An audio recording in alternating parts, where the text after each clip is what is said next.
কাকপথাৰত আছুৰ উত্তাল প্ৰতিবাদ বিধায়ক বলিন চেতিয়াৰ প্ৰতিকৃতি দাহ আছুৰ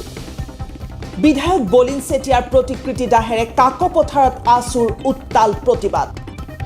বিগত 15 বছৰে হদিয়া সমষ্টিৰ উন্নয়নত ব্যৰ্থ হোৱাৰ অভিযোগ তুলি বিজেপিৰ বিধায়কগৰাকীৰ বিৰুদ্ধে তীব্ৰ ক্ষোভুজাৰে সংগঠনটোৱে আঞ্চলিক ছাত্ৰ জিন্দাবাদ জিন্দাবাদ জিন্দাবাদ জয় আখো জয় আখো জয় আখো জয় আখো ahoya জয়া এই চুই চলিছে চলিছে চলিব আমাৰ সংগ্ৰাম চলিছে চলিছে চলিব এই চুই চলিছে চলিছে লগতে অঞ্চলটোত ৰাইজে সন্মুখীন হৈ অহা সমস্যাসমূহ অতি শীঘ্ৰেই সমাধানৰ দাবী জনায় জিলা ছাত্ৰ সন্থা অন্তৰ্গত কাকপথাৰ আঞ্চলিক ছাত্ৰ সন্থাই আজি 126 নং হদিয়া সমষ্টিৰ বিধায়ক বলিন চেতিয়া ডাঙৰীয়াৰ বিৰুদ্ধে তেখেতৰ 15 বছৰীয়া শাসনৰ যি অপশাসন এই অপশাসনৰ বিৰুদ্ধে আজি